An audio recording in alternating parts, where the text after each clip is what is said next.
بسم اللہ الرحمن الرحیم الحمد للہ رب العالمین والعاقبۃ للمتقین والصلاة والسلام علی سید الانبیاء والمرسلین وعلی آلہ وصحبہ اجمعین۔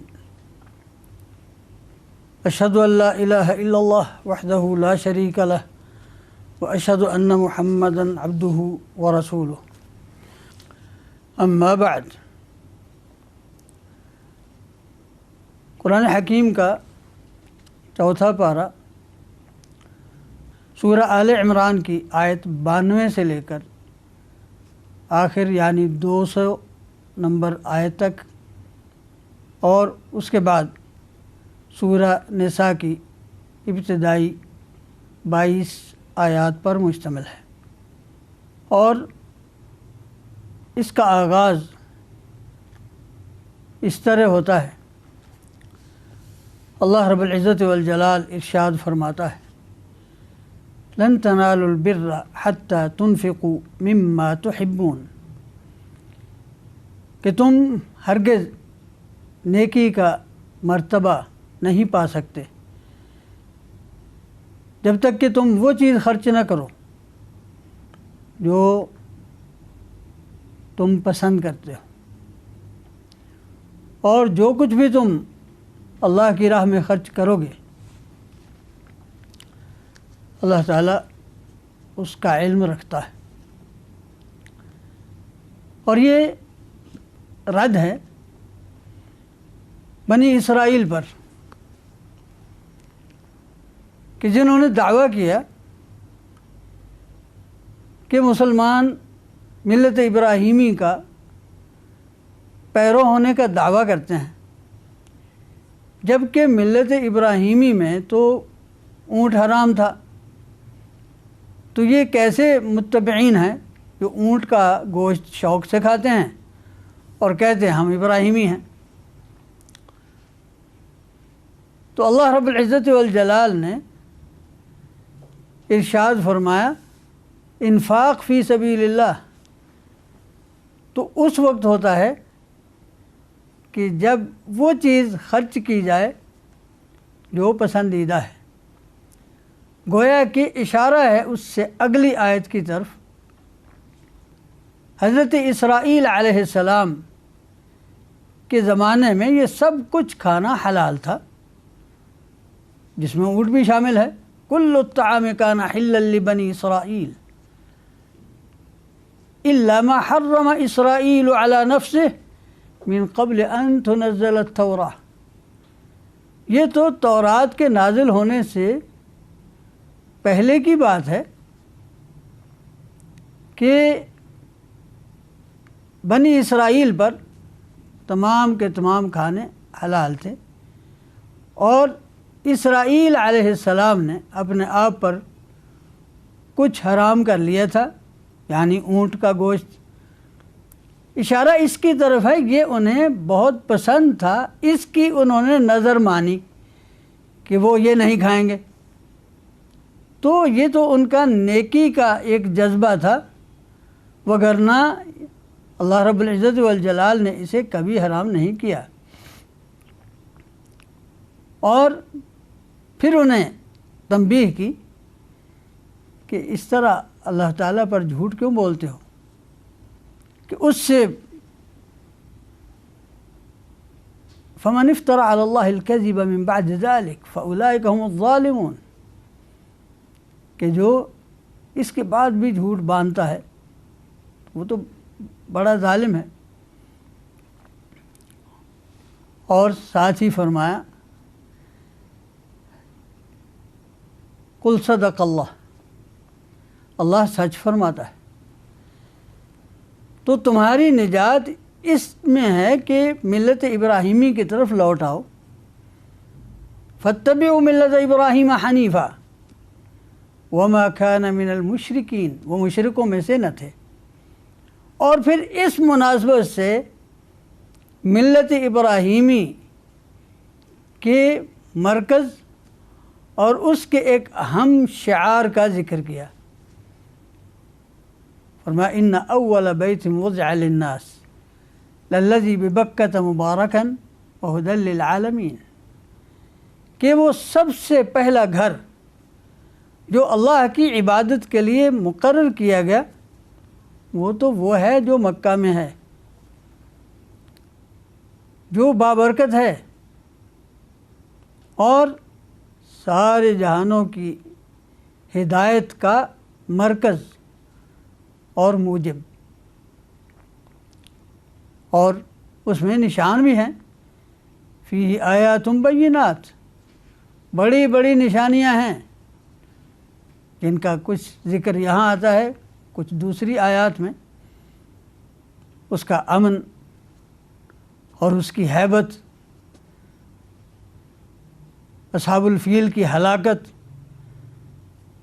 اور وہاں رزق کا وافر پایا جانا، وہاں زمزم کا چشمہ، فیہ آیات بینات مقام ابراہیم، اور پھر حضرت ابراہیم علیہ السلام کے قدموں کے نشان کا حامل وہ پتھر جسے مقام ابراہیم کہا جاتا ہے، اور پھر من دخلہ کان آمنا، جو وہاں داخل ہوتا ہے وہ امن پاتا ہے، اور پھر وہ ایسا گھر ہے وَلِلَّهِ عَلَى النَّاسِ حِجُّ الْبَيْتِ مَنِ اسْتَطَاعَ إِلَيْهِ سَبِيلًا وَمَنْ كَفَرَ فَإِنَّ اللَّهَ غَنِيٌّ عَنِ الْعَالَمِينَ، کہ لوگوں پر ایک فریضہ ہے کہ اللہ کے لیے اس گھر کا حج کریں جو بھی وہاں تک پہنچنے کی استطاعت رکھتا ہے، اور جو بھی کفر کرتا ہے تو اللہ تمام جہانوں سے بے نیاز ہے۔ اسی سے علماء نے استدلال کیا کہ اگر کوئی حج کا انکار کرتا ہے تو وہ بنص قرآن کافر ہے۔ اس کے بعد پھر اہل کتاب کو دعوت ایمان دی گئی اور انہیں متنبہ کیا گیا کہ تم اپنی اس روش سے باز آ جاؤ کہ جبکہ تمہیں پتہ ہے کہ قرآن برحق ہے، تمہیں پتہ ہے کہ محمد صلی اللہ علیہ وسلم نبی برحق ہیں، رسول برحق ہیں، تمہیں پتہ ہے کہ یہ کعبہ یہ قبلہ برحق ہے، لم تکفرون بآیات اللہ واللہ شہید علی ما تعملون، تمہیں پتہ ہے کہ جو کچھ تم عمل کر رہے ہو اللہ تعالیٰ اس پر گواہ ہے۔ قل یا اہل الکتاب لم تصدون عن سبیل اللہ تبغونها عوجا وانتم شہداء، اے اہل کتاب تم لوگوں کو اللہ کی راہ سے کیوں روکتے ہو اور تم یہ سیدھے دین کی بجائے تم الٹے سیدھے قوانین کی اتباع کیوں چاہتے ہو، جبکہ تمہارا تو فریضہ یہ تھا انتم شہداء، تمہیں تو گواہی دینی چاہیے تھی اس کے برحق ہونے کی، اور جو کچھ تم کر رہے ہو اللہ تعالیٰ اس کی خوب خبر رکھتا ہے۔ اس کے بعد خطاب ہوتا ہے اہل ایمان کو کہ اہل ایمان، اہل کتاب نہ صرف یہ کہ اپنی روش بدلنے کے نہیں بلکہ وہ تو چاہتے ہیں کہ تمہیں بھی ایمان کی دولت سے محروم کر دیں، اور فرمایا کیسے تم کفر کر سکتے ہو وَأَنْتُمْ تُتْلَى عَلَيْكُمْ آیات اللہ وَفِيكُمْ رَسُولُهُ، جبکہ تم پر اللہ کی آیتیں پڑھی جاتی ہیں اور تم میں اللہ کا رسول ہے۔ یہ گویا کہ دلیل ہے قرآن کے رہتی دنیا تک باقی رہنے کی، پیش گوئی بھی ہے اور دلیل بھی، اور اس کے ساتھ ساتھ سیرت طیبہ، رسالت خالدہ، یعنی حضرت محمد رسول اللہ صلی اللہ علیہ وسلم کی سنت مطہرہ کے قیامت تک دنیا میں باقی رہنے کی۔ وفیکم رسولہ ومن یعتصم باللہ فقد ہدی الی صراط مستقیم۔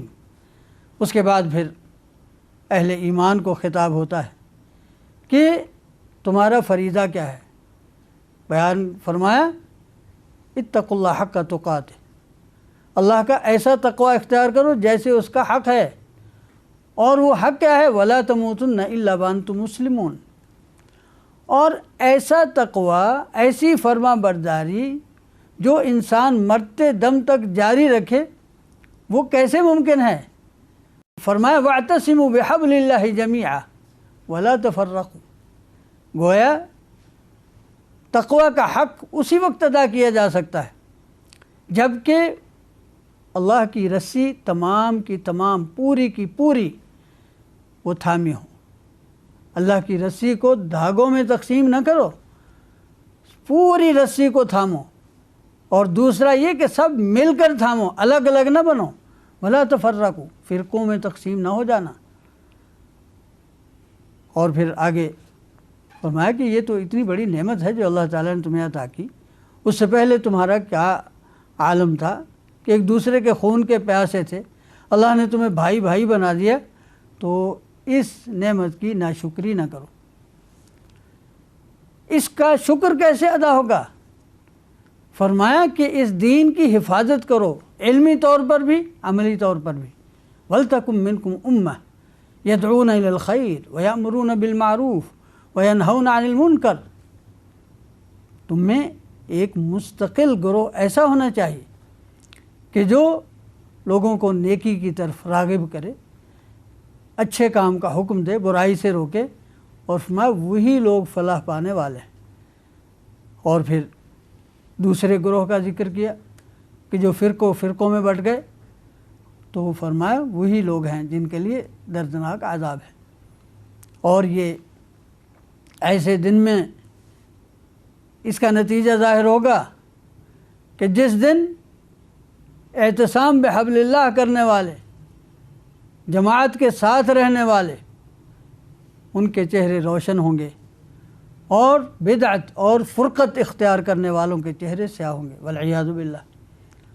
اس کے بعد امت محمدیہ علی سیدہ الصلاۃ والسلام کا شرف بیان ہوتا ہے۔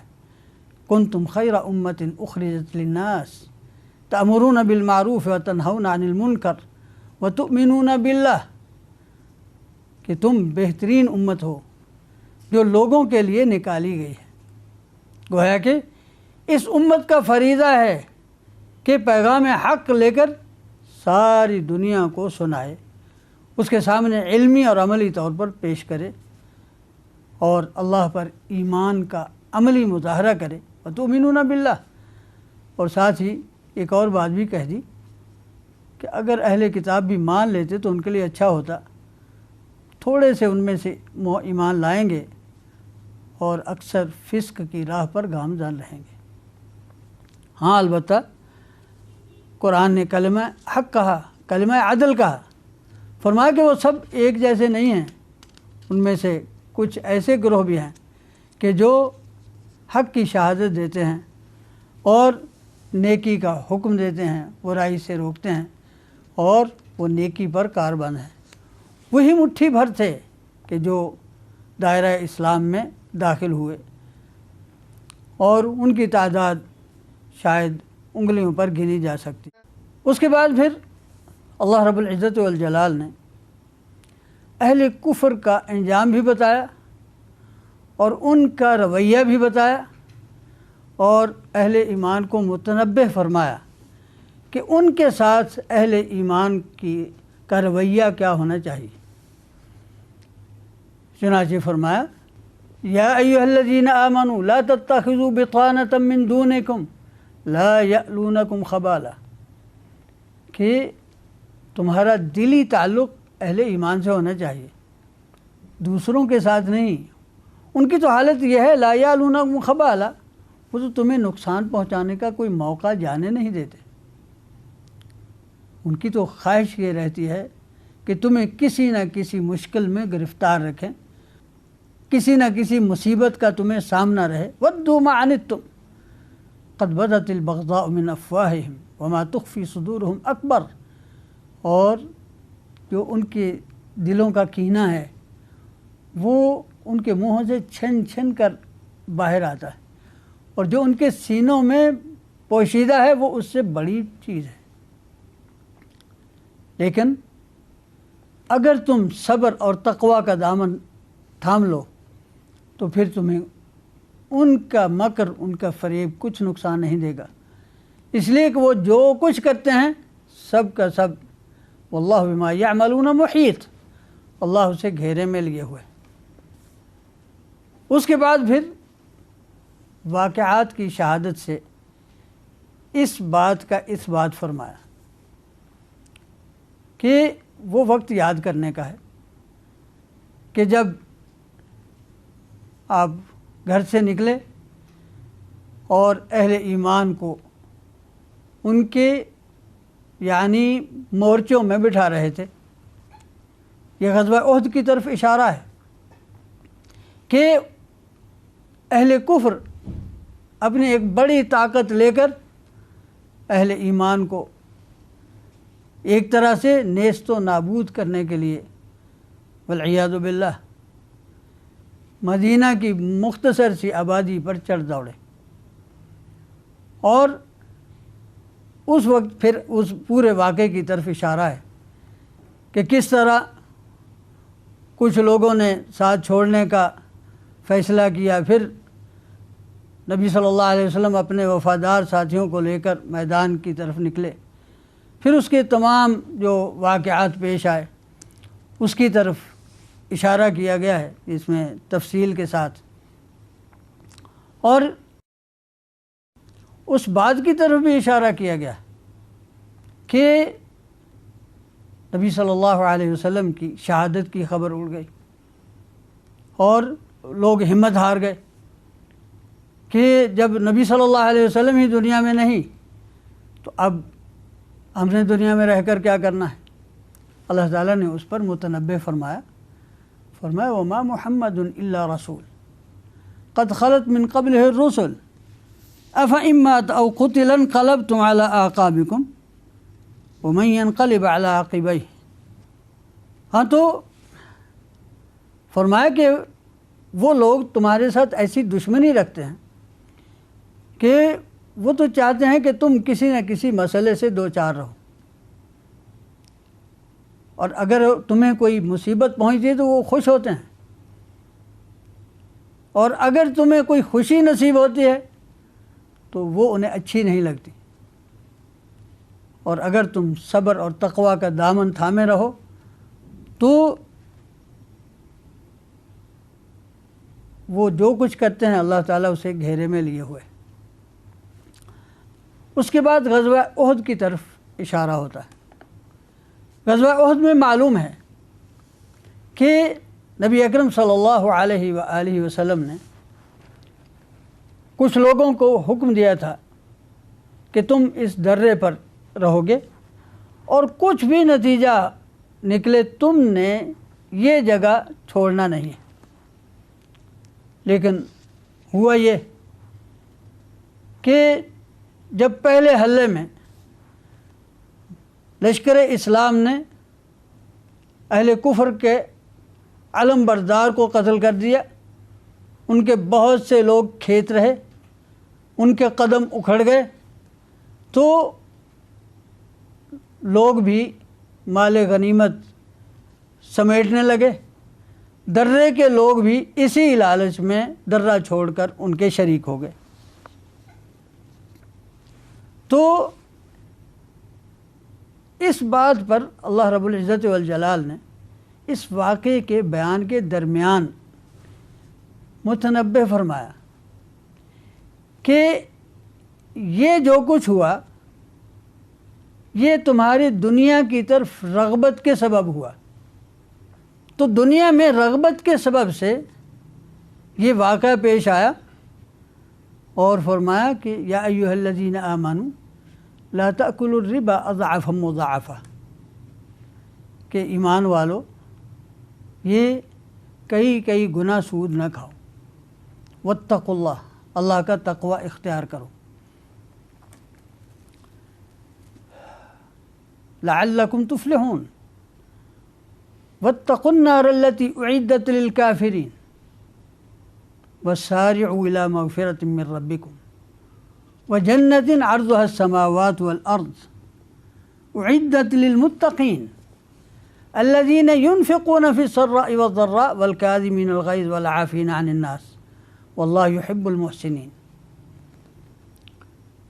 اور پھر اس طرح یعنی ایک طرف سود خواری سے منع کیا اور انفاق فی سبیل اللہ کی ترغیب دلائی، اور غلطی ہو جانے پر اللہ کے حضور رجوع کرنے اور استغفار کرنے کی ترغیب دلائی. والذین اذا فعلوا فاحشۃ او ظلموا انفسهم ذکروا اللہ، اللہ کی یاد آتی ہے فاستغفروا لذنوبہم، اور وہ اپنے گناہوں سے اللہ کے حضور استغفار کرتے ہیں. ومن یغفر الذنوب الا اللہ، کہ اللہ کے سوا گناہ معاف کرنے والا ہے بھی کون. ولم یصروا علی ما فعلوا وهم یعلمون، اور وہ جانتے بوجھتے گناہوں پر اصرار نہیں کرتے. اور پھر اس کے بعد پھر تاریخ عالم کی طرف ان کو متوجہ کیا. قد خلت من قبلکم سنن، کہ پہلے لوگوں کی مثالیں تمہارے سامنے، تو ان سب کی طرف دیکھ لو. اور پھر یہ سنت الہیہ ہے ولا تہنوا ولا تحزنوا وانتم الاعلون ان کنتم مؤمنین، کہ کمزوری نہ دکھاؤ اور جو کچھ تمہیں زخم پہنچے اس پر غمزدہ نہ ہو، تم ہی سر بلند ہوگے اگر تم مومن ہو. غزوہ احد میں لگنے والے زخم پر اس طرح مرہم رکھی، فرمایا اگر یہ تمہیں زخم لگا ہے تو اس طرح کا زخم تم بھی تو انہیں لگا چکے ہو.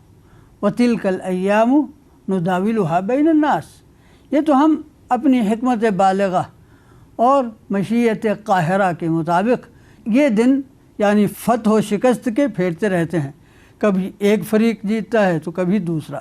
اور پھر اس کی حکمت بھی بتا دی کہ اگر ہمیشہ اہل ایمان کو فتح ہی ہوتی رہے تو پھر اہل نفاق الگ کیسے ہوں گے.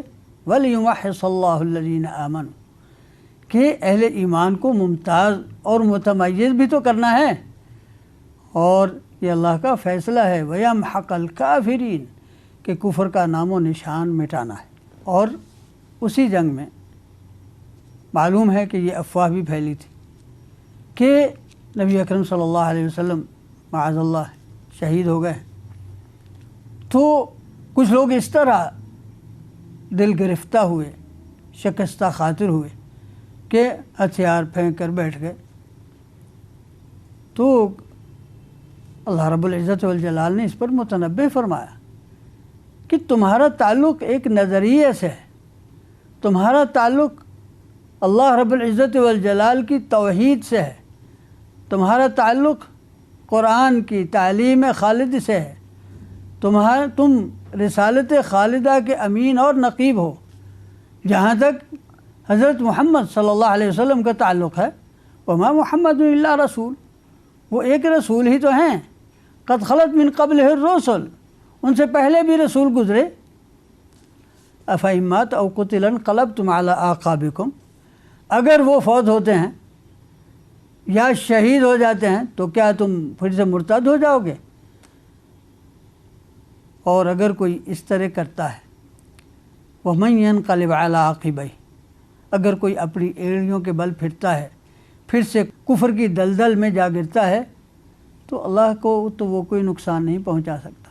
ہاں البتہ اگر کوئی اس نعمت کا شکر بجا لاتا ہے اور ثابت قدمی دکھاتا ہے، وَسَيَجْزِي اللَّهُ الشَّاكِرِينَ، تو اللہ تعالیٰ شکر گزاروں کو انعام سے نوازے گا. اور پھر اس سے آگے پھر انہیں متنبہ فرمایا کہ یہ جو کچھ تمہیں زخم پہنچا یہ سب اللہ تعالیٰ کی طرف سے امتحان ہے، اور یہ سب کچھ جو ہوا ان الذین تولوا منکم یوم التقى الجمعان، جب دو فوجوں کا مقابلہ ہوا تو جن کے قدم اکھڑے، انما استزلهم الشیطان ببعض ما کسبوا، یہ ان کی بعض غلطیوں کا نتیجہ تھا۔ وَلَقَدْ عَفَا اللَّهُ عَنْهُمْ، اللہ نے انہیں معاف فرما دیا۔ ان اللہ غفور حلیم۔ اس کے بعد پھر ایک اور بات کی طرف متوجہ کیا کہ تم کس لیے دوڑے، درے والوں نے درہ کیوں چھوڑا، اس نافرمانی کے مرتکب کیوں ہوئے؟ کیا تم نے سمجھا تھا کہ مال غنیمت میں سے تمہیں حصہ نہیں ملے گا جبکہ اللہ کے رسول وہاں موجود ہیں؟ تو کیا تم نے سمجھا تھا کہ اللہ کے رسول معاذ اللہ خیانت کریں گے؟ ما کان لنبی ان یغل ومن یغلل یأت بما غل یوم القیامہ ثم توفی کل نفس ما کسبت، کہ اگر کوئی اس طرح خیانت کا مرتکب ہوتا ہے تو ہمارا رسول تو ہمارا پیغام تم تک پہنچا رہا ہے کہ اگر کوئی خیانت کا مرتکب ہوگا تو وہ خیانت کیا ہوا مال لے کر قیامت کے دن حاضر ہوگا، تو وہ کیوں ایسا کرنے لگا؟ تو تمہیں اس غلط فہمی میں مبتلا نہیں ہونا چاہیے تھا، اور تمہیں تو چاہیے تھا کہ اللہ تعالیٰ کی رضا کی اتباع کرتے۔ اور پھر ایک بات یہاں فرمائی، اللہ کے رسول صلی اللہ علیہ وسلم کا وجود یہ تو تم پر اللہ تعالیٰ کا احسان ہے۔ لقد من اللہ علی المؤمنین اذ بعث فیہم رسولا من انفسہم یتلو علیہم آیاتہ ویزکیہم ویعلمہم الکتاب والحکمہ وإن كانوا من قبل لفی ضلال مبین۔ اللہ نے احسان فرمایا اہل ایمان پر جب ان میں سے رسول ان میں مبعوث فرمایا جو ان پر اس کی آیتیں پڑھتا ہے، ان کا تزکیہ فرماتا ہے، انہیں کتاب اور حکمت کی تعلیم دیتا ہے، اور اس میں کچھ شک نہیں کہ اس سے پہلے یہ لوگ کھلی گمراہی میں تھے۔ تو ہدایت جیسا بڑا انعام، اس کے شکر کا تقاضا یہ ہے کہ تم استقامت کا مظاہرہ کرتے اور اللہ کے رسول صلی اللہ علیہ وسلم کے احکام کی اطاعت کرتے۔ یہاں پر چوتھا پارہ نصف ہوتا ہے۔ وباللہ تعالی التوفیق۔ بسم اللہ الرحمن الرحیم۔ چوتھے پارے کے نصف ثانی میں اللہ رب العزت والجلال غزوہ احد کے حوالے سے ہی فرماتا ہے کہ اگر تمہیں یہ تکلیف پہنچی ہے تو اس سے دگنی تم بھی تو پہنچا چکے ہو۔ پھر اس کی حکمت بھی بیان کی، فرمایا وما اصابکم یوم التقى الجمعان فباذن اللہ، کہ یہ اللہ کے حکم سے ہوا۔ ایک صاحب ایمان جب یہ جانتا ہے کہ اسے جو بھی دکھ تکلیف پہنچی ہے وہ اس کے مولا، اس کے مالک، اس کے خالق کی مرضی سے پہنچی ہے، اس کی حکمت سے پہنچی ہے، تو وہ مطمئن ہو جاتا ہے، راضی برضا ہو جاتا ہے۔ فباذن اللہ، اور ساتھ ہی فرمایا وَلِيَعْلَمَ الْمُؤْمِنِينَ، کہ یہ آزمانے کے لیے ہے، اہل ایمان کو جانچنے کے لیے ہے۔ اور اسی طرح وَلِيَعْلَمَ الَّذِينَ نَافَقُوا، اور منافقین کو متمیز کرنے کے لیے۔ تو یہ تو اس کی حکمت ہو گئی۔ اب اس کے بعد اہل نفاق کی باتیں جو وہ بناتے تھے کہ یہ ایسے ہی مر گئے، اگر ہماری بات مان لیتے، گھروں سے نہ نکلتے تو نہ مرتے۔ قرآن حکیم نے فرمایا وَلَا تَحْسَبَنَّ الَّذِينَ قُتِلُوا فِي سَبِيلِ اللَّهِ أَمْوَاتًا، کہ جو لوگ اللہ کی راہ میں قتل ہوئے ہیں انہیں مردہ نہ سمجھو، کہ یہ حقیقت کے خلاف ہے۔ سورہ البقرہ میں فرمایا تھا وَلَا تَقُولُوا لِمَنْ يُقْتَلُ فِي سَبِيلِ اللَّهِ أَمْوَاتٌ بَلْ أَحْيَاءٌ وَلَكِنْ لَا تَشْعُرُونَ، کہ جو اللہ کی راہ میں قتل ہوئے انہیں مردہ نہ کہو، یعنی یہ ان کی شان کے خلاف ہے۔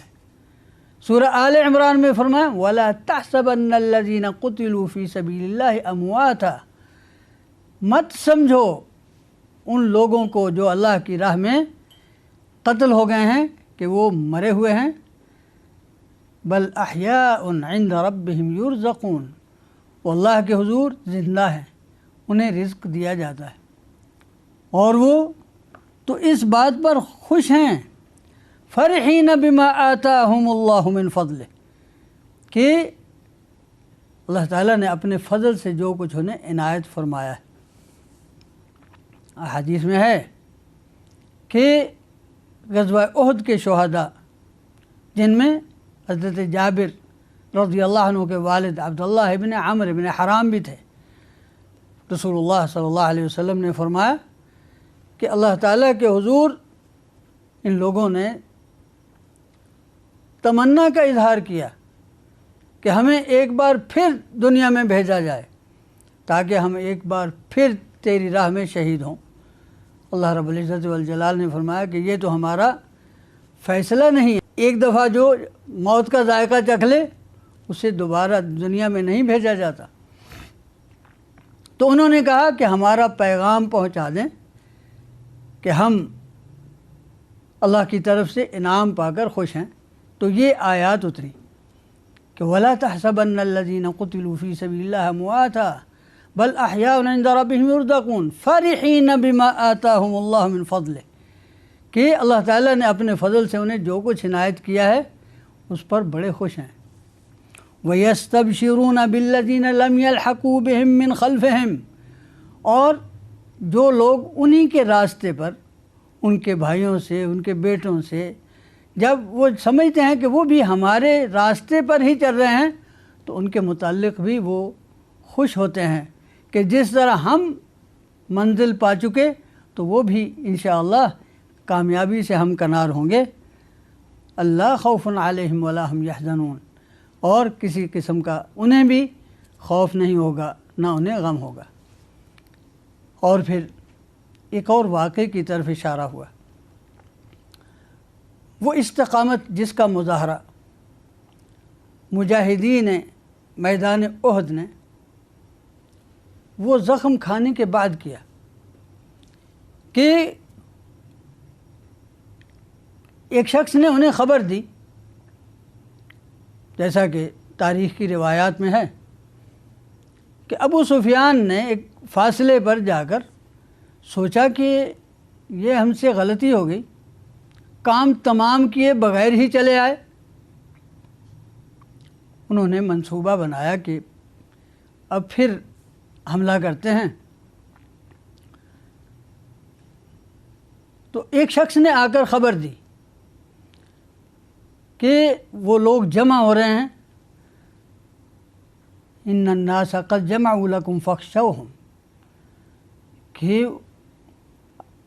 تمہیں ڈرنا چاہیے ان سے، وہ تو تمہیں نیست و نابود کر دیں گے، تمہیں پتھر کے زمانے میں پہنچا دیں گے، یہ کر دیں گے، وہ کر دیں گے۔ نبی اکرم صلی اللہ علیہ وسلم نے انہیں مقابلے کے لیے نکلنے کا حکم دیا اور فرمایا صرف وہ لوگ ہمارے ساتھ جائیں گے جو میدان احد میں ہمارے ساتھ تھے، اور ان میں سے کچھ زخمی بھی تھے۔ یوں بھی ہوا کہ ایک زخمی نے دوسرے زخمی کو اپنے کندھوں پر اٹھایا اور کفار کے مقابلے میں چل نکلے۔ قرآن حکیم نے یہ نقشہ اس طرح بیان فرمایا، الذین استجابوا للہ والرسول من بعد ما اصابہم القرح، کہ وہ لوگ جنہوں نے اللہ اور اس کے رسول کے حکم پر لبیک کہا بعد ازاں کہ انہیں زخم لگے ہوئے تھے۔ للذین احسنوا منہم واتقوا اجر عظیم، جنہوں نے احسان اور تقوی کا مظاہرہ کیا ان کے لیے بڑا اجر ہے۔ وہی لوگ جن سے لوگوں نے کہا تھا کہ وہ لوگ پھر سے جمع ہو رہے ہیں، ان سے ڈر جاؤ، تو ڈرنے کی بجائے ان کا ایمان بڑھ گیا، فزادہم ایمانا، ان کے ایمان میں اس قدر قوت آئی کہ فوراً کہہ اٹھے حسبنا اللہ ونعم الوکیل، ہمیں اللہ کافی ہے اور وہ بہترین کارساز ہے۔ اور ان کے اس اعتماد علی اللہ تعالیٰ پر توکل، اس کی رحمت کی امید، اس کا انعام اللہ رب العزت والجلال نے فوراً یہ دیا، فَانْقَلَبُوا بِنِعْمَةٍ مِّنَ اللَّهِ وَفَضْلٍ لَمْ يَمْسَسْهُمْ سُوءٌ، کہ انہیں کوئی گزن نہیں پہنچا اور ایک فاصلے سے ہی کفار پر ایسا رو پڑا کہ وہ سراسیمہ ہو کر بھاگ نکلے۔ قرآن حکیم نے اطلاع دی، فرمایا انما ذالکم الشیطان یخوف اولیاءہ، یہ تو شیطان ہے جو اپنے دوستوں سے تمہیں ڈراتا ہے، ان کا خوف نہ رکھو، مجھ سے ڈرو اگر تم ایمان رکھتے ہو۔ اور پھر ایمان اور کفر کی آویزش کا نتیجہ بھی قرآن حکیم نے اس مقام پر ایک اور انداز سے ذکر کیا۔ فرمایا کہ اگر اہل کفر کی کبھی رسی ڈھیلی ہوتی ہے تو نہ وہ سمجھے نہ تم سمجھو کہ یہ کوئی انہیں خیر مل رہی ہے، کہ فرمایا وَلَا يَحْسَبَنَّ الَّذِينَ كَفَرُوا أَنَّمَا نُمْلِي لَهُمْ خَيْرٌ لِأَنفُسِهِمْ إِنَّمَا نُمْلِي لَهُمْ لِيَزْدَادُوا إِثْمًا وَلَهُمْ عَذَابٌ مُهِينٌ، کہ ان کے لیے تو ذلت کا عذاب منتظر ہے، اس لیے نہ وہ سمجھیں نہ کوئی اور سمجھے کہ یہ ان کے لیے بہتر ہے۔ اس کے بعد پھر سے کچھ احکام ایسے ذکر کیے گئے کہ فرمایا کہ موت سے ڈرنے کا تو مطلب ہی کچھ نہیں، اگر تم اللہ کی راہ میں مرتے ہو، اگر میدان جنگ میں مرتے ہو تب بھی، اور اگر بستر پر مرتے ہو تب بھی، سب نے اللہ کی طرف جانا ہے۔ تو اس لیے کوئی بھی ایسا متنفس نہیں جس نے موت کا ذائقہ نہ چکھنا ہو، کل نفس ذائقۃ الموت، موت کا ذائقہ تو ہر متنفس نے چکھنا ہے۔ فمن زحزح عن النار وادخل الجنہ فقد فاز وما الحیاۃ الدنیا الا متاع الغرور، تو جو جہنم سے ہٹا لیا گیا اور جنت میں داخل کر دیا گیا وہ کامیاب ہوا، باقی دنیا کی زندگی تو متاع غرور ہے۔ اور پھر یہ بھی یہاں بیان ہوا کہ اہل کفر، جن میں اہل کتاب بھی شامل ہیں اور مشرکین بھی، کہ وہ تمہیں طرح طرح کی باتوں سے ایذا دیں گے، وہ تمہیں طرح طرح کی باتوں سے ستائیں گے، ان کی باتوں کا برا منانے کی بجائے تمہیں صبر اور تقوی کا مظاہرہ کرنا ہوگا۔ اور پھر اس مقام پر اللہ رب العزت والجلال نے حضرت محمد الرسول اللہ صلی اللہ علیہ وسلم کی رسالت خالدہ اور عامہ کا ذکر کیا کہ یہ نبوت خاص ہے۔ وَإِذْ أَخَذَ اللَّهُ مِيثَاقَ النَّبِيِّينَ، ہاں فرمایا تو اہل کتاب تمہیں طرح طرح کی باتیں سنا کر ستانے کی کوشش کریں گے، لیکن تمہیں صبر اور تقوی کا دامن تھامے رہنا چاہیے۔ اور پھر متنبہ فرمایا کہ اہل کتاب کی ذمہ داری تو کچھ اور تھی، ان سے میثاق لیا گیا تھا کہ تمہیں جو کچھ کتاب دی گئی ہے یہ تم بیان کرو گے، اسے چھپاؤ گے نہیں، لیکن انہوں نے حق چھپا کر دنیاوی زندگی کے ساتھ ایسا دل لگایا کہ حق کو بیچ کر گمراہی خرید لی۔ اور فرمایا کہ اس کے باوجود وہ چاہتے ہی ہیں، اپنے آپ میں سمجھتے ہیں کہ ہم اچھا عمل کر رہے ہیں۔ فرمایا جو لوگ ایسے اعمال کا کریڈٹ لینا چاہتے ہیں جو وہ کرتے نہیں، لوگوں کو گمراہ کرتے ہیں اور سمجھتے ہیں کہ ہم لوگوں کی رہنمائی کر رہے ہیں، دنیا میں فساد مچاتے ہیں اور پروپیگنڈا کرتے ہیں کہ ہم دنیا میں امن و امان قائم کر رہے ہیں، فرمایا کہ ایسے لوگوں کے متعلق یہ گمان نہ کرو کہ وہ اللہ کے عذاب سے بچ پائیں گے، ان کے لیے دردناک عذاب ہے۔ اس لیے کہ ساری بادشاہی تو اللہ کی ہے، وَلِلَّهِ مُلْكُ السَّمَاوَاتِ وَالْأَرْضِ وَاللَّهُ عَلَى كُلِّ شَيْءٍ قَدِيرٌ۔ اور یہاں سے جیسا کہ ہم نے آغاز میں کہا تھا کہ سورہ البقرہ اور سورہ آل عمران یہ مضمون اور بیان میں بڑی حد تک ایک دوسرے سے مشابہت رکھتے ہیں۔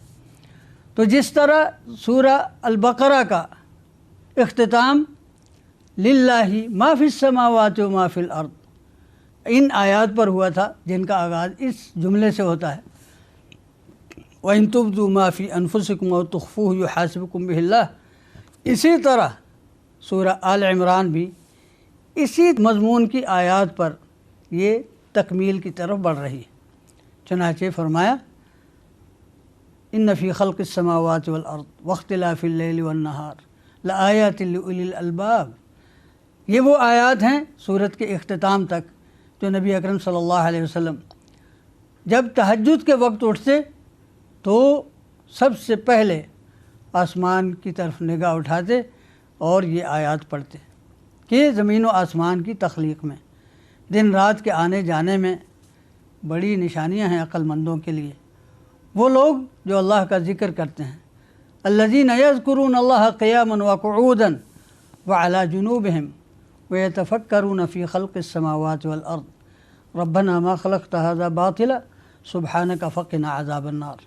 اور یہاں سے پھر 3-4 آیتوں تک یہ دعائیہ جملے ہیں، اور پھر آخر میں بیان فرمایا کہ اہل کتاب میں کچھ ایسے بھی لوگ ہیں کہ جو ان کی طرف نازل ہوا اس پر بھی ایمان رکھتے ہیں، اور جو تم پر نازل ہوا اس پر بھی ایمان رکھتے ہیں اور اللہ سے ڈرتے ہیں، آیات الہی کا سودا نہیں کرتے۔ فرمایا ان کو اللہ کی طرف سے اجر ملے گا اور اللہ جلد حساب لینے والا ہے۔ اور سورہ آل عمران کی آخری آیت یہ ہے یا ایھا الذین آمنوا اصبروا وصابروا ورابطوا واتقوا اللہ لعلکم تفلحون۔ ایمان والو صبر کرو اور ایک دوسرے کو صبر کی تلقین کرو اور باہم مرتبط رہو اور اللہ سے ڈرتے رہو، واتقوا اللہ لعلکم تفلحون، اللہ کا تقوی اختیار کرو تاکہ تم فلاح یاب ہو جاؤ۔ یہاں پر سورہ آل عمران تکمیل کو پہنچتی ہے۔ تو جہاں سورہ آل عمران تکمیل کو پہنچتی ہے وہیں سے سورہ النساء شروع ہوتی ہے۔ تقوی کے حکم پر سورہ آل عمران مکمل ہوئی، واتقوا اللہ لعلکم تفلحون، اللہ کا تقوی اختیار کرو۔ سورہ آل عمران کے آخر میں 3 حکم دیے گئے، یا ایھا الذین آمنوا اصبروا وصابروا ورابطوا، اہل ایمان صبر کرو اور ایک دوسرے کو صبر کی تلقین کرو اور باہم مرتبط رہو تاکہ کامیاب ہو جاؤ۔ اب وہیں سے سورہ النساء کا آغاز ہوتا ہے۔ فرمایا یا ایھا الناس اتقوا ربکم، اے انسانوں اپنے پروردگار کا تقوی اختیار کرو جس نے تمہیں ایک جان سے پیدا کیا ہے۔ گویا ساری انسانیت کو ایک باپ اور ایک ماں کی اولاد قرار دے کر وحدت انسانیت کی بنیاد رکھتی اور تقوی کا حکم دیا اور اس کی بنیاد بھی بتائی کہ اس نے تمہیں ایک جان سے پیدا کیا اور پھر اسی سے اس کا جوڑا پیدا کیا اور ان دونوں سے بہت سے مرد اور عورت دنیا میں پھیلا دیے، تو تم سب کے سب ایک ہی ماں باپ کی اولاد ہو۔ واتقوا اللہ الذی تساءلون بہ والارحام ان اللہ کان علیکم رقیبا۔ تو معاشرہ اس تصور کے ساتھ متفق ہوتا ہے، انسانیت میں وحدت اس تصور کے ساتھ مضبوط ہو سکتی ہے، اور دوسری کہ جو کمزور طبقات ہیں ان کے ساتھ انصاف کا سلوک کیا جائے۔ چنانچہ ساتھ ہی فرمایا وآتوا الیتامی اموالہم کہ یتیموں کو ان کے مال حوالے کرو۔ وہ معاشرہ ایسا تھا کہ یتیموں کا کوئی پرسان حال نہیں ہوتا تھا، ان کو بچے سمجھ کر ان کے مال اپنے مالوں کے ساتھ ملا کر ہڑپ کر لیتے تھے۔ تو فرمایا ان کے مال، یتیموں کے مال ان کے حوالے کرو۔ صرف یہی نہیں کہ انہیں ہضم نہ کر جاؤ، بلکہ وَلَا تَتَبَدَّلُوا الْخَبِيثَ بِالطَّيِّبِ کہ اس میں عدل بدل بھی نہ کرو کہ ان کے مال سے اچھی چیز لے لو اور اس کی جگہ کوئی ردی چیز رکھ دو، نہیں، بلکہ اور ان کے مال اپنے مالوں کے ساتھ ملا کر بھی کھانے کا انتظام نہ کر لو۔ اور یاد رکھنا اِنَّهُ كَانَ حُوبًا كَبِيرًا کہ یہ بہت بڑا گناہ ہے۔ اور ساتھ ہی فرمایا کہ اگر تم سمجھتے ہو یتیموں کے بارے میں انصاف سے کام نہیں لو سکو گے تو پھر ان سے نکاح نہ کرو۔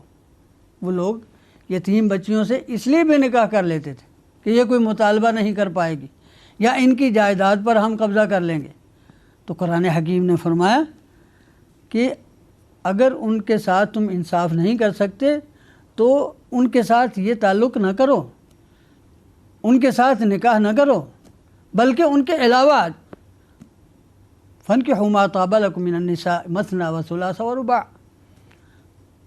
اور اس کے بعد پھر اس حقیقت کی طرف متوجہ کیا کہ مال معاشرے کے لیے ایک ستون کی حیثیت رکھتا ہے۔ اس طرح ایک دوسرے کے مال کھانے سے اس ستون کو برباد نہ کرو،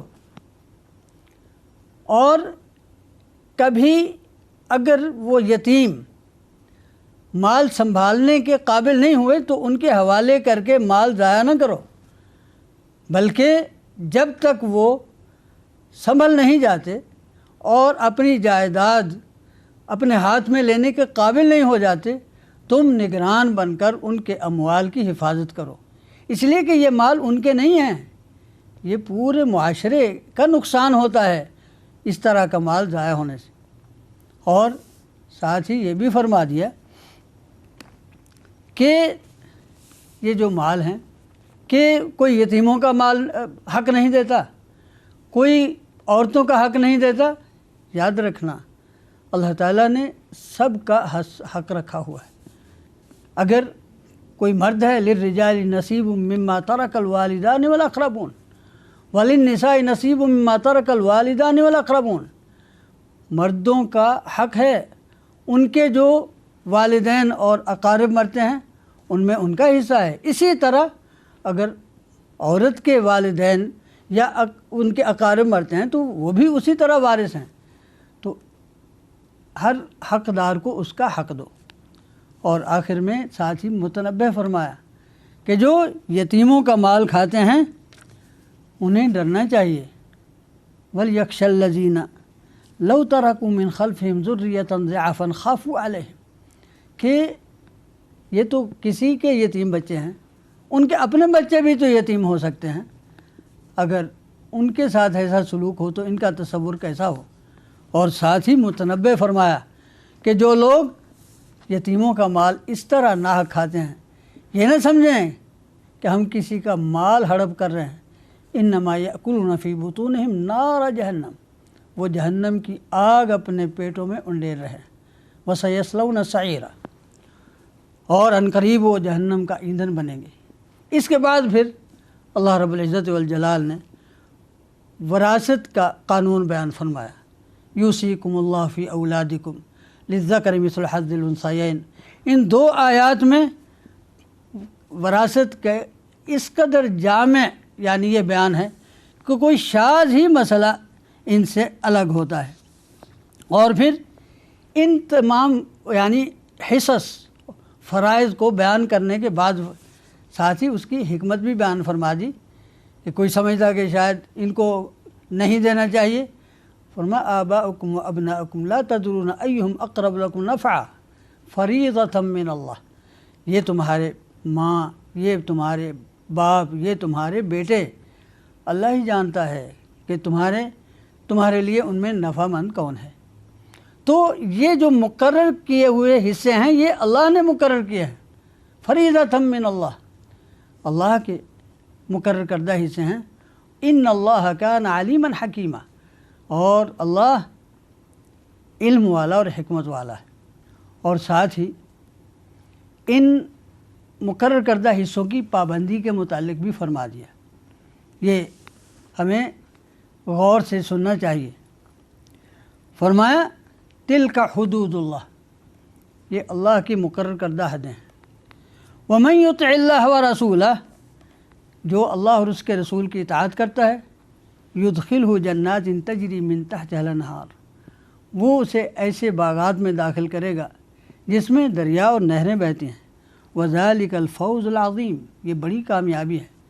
ومن یعص اللہ ورسولہ ویتعد حدودہ، اور جس نے اللہ اور اس کے رسول کی نافرمانی کی اور اس کی مقرر کردہ حدودوں کو پھلانگا، یدخلہ نارا خالدا فیہا، وہ اسے اس آگ میں داخل کرے گا اور ہمیشہ ہمیشہ وہ رہے گا، اور اس کے لیے ذلت کا عذاب ہے۔